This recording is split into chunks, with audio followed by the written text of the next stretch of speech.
Bonsoir à tous, bienvenue à ce flash d'information. C'est une journée spéciale pour les fidèles musulmans du monde entier. Ils célèbrent aujourd'hui la fête de la Tabaski, ou l'Aïd el-Kébir, la plus importante fête de leur communauté.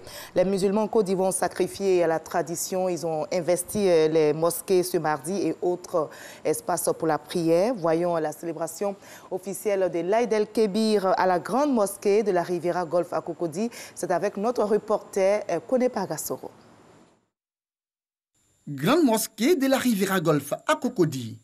Imams, guides religieux, autorités et fidèles musulmans ont effectué nombreux le déplacement en vue de prendre part à la prière de la fête de l'Aïd el-Kébir, la fête de la Tabaski ou du sacrifice.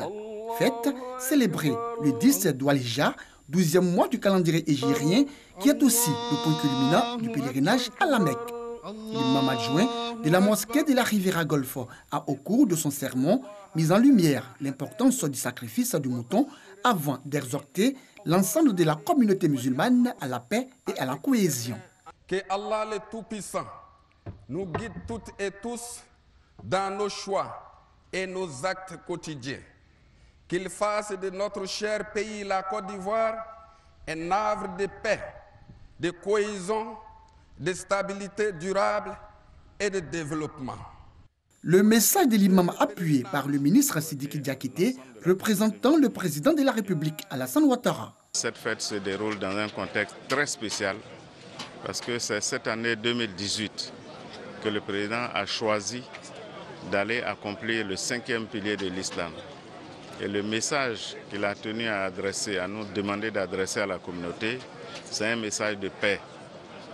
Il a dit ce matin, je suis venu en pèlerinage et je vais prier pour la paix en Côte d'Ivoire.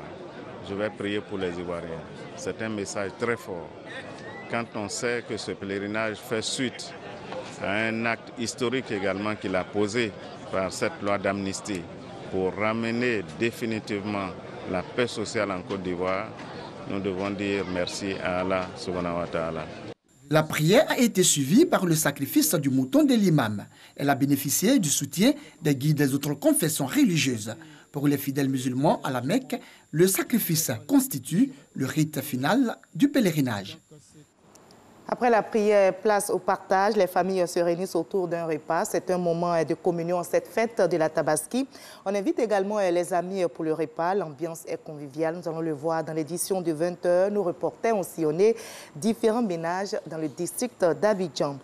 En marge de cette fête de la Tabaski se déroule à Sakassou une vaste campagne de sensibilisation des populations sur la loi relative au foncier rural. L'AFOR, l'agence foncière rurale, mise sur la proximité pour permettre aux populations de comprendre cette loi en vue d'éviter les conflits fonciers. L'accent est donc mis sur la formation par l'AFOR qui a parcouru plusieurs localités à l'intérieur du pays. Pretoria avait choisi l'ex-chef d'État sud-africain Thabo Mbeki comme envoyé spécial du pays pour la région des Grands Lacs. Mais Kinshasa refuse. C'est l'Afrique du Sud ambitionne de retrouver son rôle de faiseur de paix. C'est donc loin d'être gagné. C'est ce qui ressort en tout cas du sommet de la communauté de développement de l'Afrique australe tenu hier lundi en RD Congo. Le patrouilleur de la marine militaire italienne, le Dio City, qui a porté secours à plus de 177 naufragés dans les eaux maltaises dans la nuit du 15 au 16 août dernier, a obtenu le droit d'accoster à Catane en Sicile après 6 jours d'errance au large de Lampedusa. Mais peu après, Matteo Salvini, ministre de l'Intérieur, a donné ordre d'empêcher tout débarquement tant que Bruxelles n'aura pas garanti une répartition des migrants dans différents pays de l'Union européenne. Les forces de sécurité afghanes ont mis fin aujourd'hui mardi à une attaque de plusieurs heures à Kaboul revendiquée par le groupe État islamique. L'Afghanistan attend par ailleurs une réponse des talibans à l'offre de cessez-le-feu. Notez que l'attaque spectaculaire a duré plus de 6 heures avant que les forces de sécurité afghanes n'y mettent fin.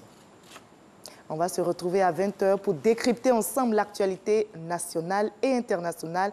Mais avant, suivez l'info régionale qui vous donne toutes les nouvelles de nos régions ici en Côte d'Ivoire. À tout à l'heure.